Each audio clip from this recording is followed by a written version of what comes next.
দেশের রাজনীতিতে এখন আলোচিত এক ইস্যু সংখ্যানুপাতিক প্রতিনিধিত্ব বা পিআর নির্বাচনী ব্যবস্থা, যেটিকে ঘিরে তৈরি হয়েছে রাজনৈতিক দলগুলোর নানা মত, নানা বিভেদ। চলছে পক্ষে বিপক্ষে পাল্টাপাল্টি যুক্তিতর্ক, কিন্তু এখনও কোনো সুরাহার মুখ দেখেনি জাতীয় ঐকমত্য কমিশন। আগামী বছরের ফেব্রুয়ারিতে অনুষ্ঠিত হতে পারে জাতীয় নির্বাচন। সেই লক্ষ্যেই প্রস্তুতি নিয়ে এগোচ্ছে ছোট বড় রাজনৈতিক দলগুলো। একই সাথে সমান তালে চলছে সংস্কার কার্যক্রম। বিদ্যমান নির্বাচনী ব্যবস্থার পরিবর্তে পিআর বা সংখ্যানুপাতিক প্রতিনিধিত্বমূলক নির্বাচনী পদ্ধতি কার্যকরের দাবি তোলা হয়েছে, যার পক্ষে অবস্থান নিয়েছে এনসিপি, জামায়াতে ইসলামী, ইসলামী আন্দোলন সহ বেশ কয়েকটি রাজনৈতিক দল। অন্যদিকে চিরাচরিত নির্বাচনী ব্যবস্থার মধ্যেই থাকতে চায় বিএনপি সহ সমমনা দলগুলো। জামায়াত সহ সমমনা দলগুলোর দাবি, ভবিষ্যতে কোনো রাজনৈতিক দলই যেন একনায়কতন্ত্র কায়েম করতে না পারে, সেজন্যই দরকার পিআর পদ্ধতি। বিপরীতে বাংলাদেশের বাস্তবতায় কতটুকু যুক্তিযুক্ত এই নির্বাচনী ব্যবস্থা, সেটি নিয়ে প্রশ্ন তুলছে বিএনপি, সিপিবি সহ অন্যান্য রাজনৈতিক দল। দাবি, নির্বাচনকে বিলম্বিত করতেই ইস্যুটিকে সামনে আনার চেষ্টা করা হচ্ছে। মূলত সংখ্যানুপাতিক প্রতিনিধিত্ব হল একটি নির্বাচনী ব্যবস্থা, যেখানে নির্বাচনে কোনো দলের প্রাপ্ত মোট ভোটের অনুপাতে সংসদে আসন বণ্টন করা হয়।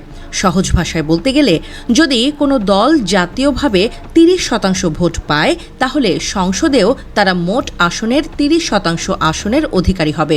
অর্থাৎ বাংলাদেশের 300 আসনের ক্ষেত্রে জাতীয়ভাবে 30% ভোটপ্রাপ্ত কোনো দল সংসদে 90টি আসন পাবে।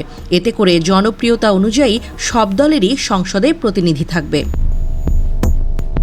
অন্যদিকে বিদ্যমান পদ্ধতিতে কোনো আসনের সবচেয়ে বেশি ভোটপ্রাপ্ত প্রার্থী সেই আসনের সদস্য হন সংসদে।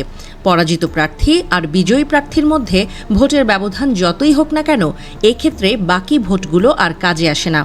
উদাহরণস্বরূপ ধরা যাক কোনো একটি আসনের কথা, যেখানে বিজয়ী প্রার্থী পেয়েছেন 2 লাখ আর পরাজিত প্রার্থী পেয়েছেন 1 লাখ ভোট। বিদ্যমান ব্যবস্থায় এখানে বেশি ভোট পাওয়া প্রার্থী সংসদে যেতে পারছেন, কিন্তু খেয়াল রাখতে হবে পরাজিত প্রার্থীর ভোটও কিন্তু কম নয়, অর্থাৎ তার পক্ষেও 1 লাখ মানুষের রায় আছে। অথচ শেষ পর্যন্ত বেশি ভোট প্রাপ্ত সেই প্রার্থী হচ্ছেন এমপি। উল্টো দিকে পুরোপুরি অগ্রাহ্য করা হচ্ছে 1 লাখ মানুষের ভোট। রাজনৈতিক বিশ্লেষকদের মতে পিআর পদ্ধতি গ্রহণ করলে লাভবান হবে ছোট দলগুলো, কেননা সংসদে তারাও পাবে প্রতিনিধিত্বের সুযোগ। এতে করে আরও কার্যকর হবে বহুদলীয় গণতন্ত্র। সেই সাথে কমে যাবে একনায়কতন্ত্রের শঙ্কা, বাড়বে রাজনৈতিক বৈচিত্র্য।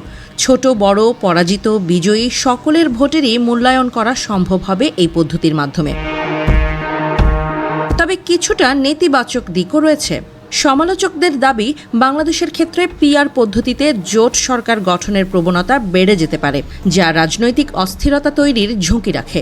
সিদ্ধান্ত গ্রহণেও তৈরি হবে জটিলতা। অনেকে আবার টানছেন সংবিধানের উদাহরণ। কাঠামো অনুযায়ী সরাসরি ভোটের মাধ্যমে সরকার গঠনই জনগণের ইচ্ছার প্রকৃত প্রতিফলন, কিন্তু পিআর পদ্ধতিতে সেটি দুর্বল হয়ে যেতে পারে। এছাড়াও বাংলাদেশের প্রেক্ষাপটে কতটা যৌক্তিক হবে পিআর পদ্ধতি, সেটি নিয়েও প্রশ্ন থেকেই যাচ্ছে।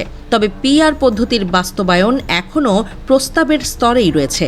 সময়ই বলে দেবে কোন পথে হাঁটবে বাংলাদেশ।